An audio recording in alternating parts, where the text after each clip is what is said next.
Hey everyone, welcome to the iTeachers channel, where today we'll be showing our top tips for teaching CVs. So if you're interested in getting into teaching and would like to learn more, then please stay tuned to hear our top tips. I'm Demi, I'm a Senior Education Consultant who covers the West Yorkshire area. And I'm Jess, the Education Consultant for the West Midlands area. So we just wanted to come on stage to tell you briefly a little bit about iTeachers and what we do, and just tell you kind of some of our top tips that we're starting to work on. So basically iTeachers are education consultants that provide graduates long-term experience in a school setting, really just to give you as much experience as possible to help aid your future career really.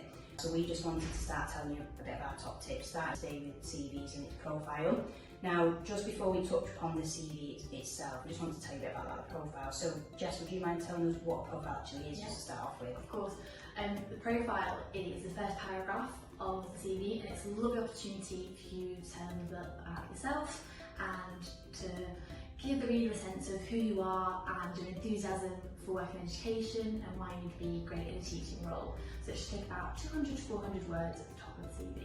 So tell us about your key skills, your key attributes, and try and get across your personality really in this part and your enthusiasm for the role.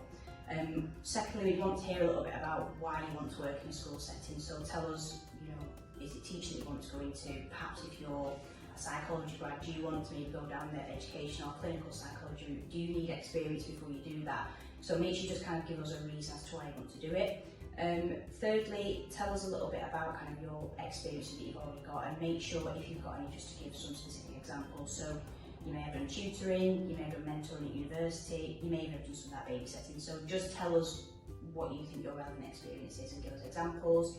And lastly, tell us kind of what your long-term plans are really career-wise. So this kind of relates to point two, but if you want to go into teaching, tell us that, just so we can connect with you and know exactly what it is that you're doing. So after the person profile, the next section will be your education. So starting with the most recent, there you can tell us where you attended, what dates you were attending, and what you did, as well as your grades. And after the education section, you can talk about your work experience, so any sort of volunteer or work you've done which is relevant. So you'll start with your most relevant, and you can discuss what the role was, where you worked, again the dates, as well as the key responsibilities. So for example, if you were supporting a certain group of students, or students with additional needs, how you were supporting them, and all the different responsibilities that you had which are relevant to these roles. Once you've done that, you can discuss any additional training you've undertaken. So for example, if you've done any safeguarding or team teach, anything to do with additional needs or mental health perhaps, which is quite relevant to teaching, that's really a fantastic thing to include.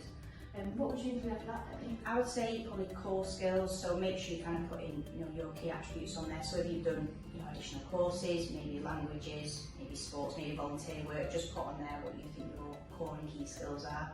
I would also put on there a section kind of your interests, so tell us about your hobbies, tell us what you're passionate about. We want to get to know you, and we always find as the consultant it helps if we get to know you, and I think schools net with that as well. And lastly, I'll finish off very easy with just reference details, so you can simply just put references available upon request, or if you do want to put your referee details in there, I'll maybe put 2 in there, probably no more than, and make sure they are from a professional email address, and they can't be character referees. That's the only thing. That's kind of roughly how you should structure it. And if you implement all of that, you're always having a fantastic teaching CV. Thanks for sticking around to watching our CV tips. If you're interested in gaining some more experience or getting some more one-to-one support, don't hesitate to get in touch, and stay tuned for our next video.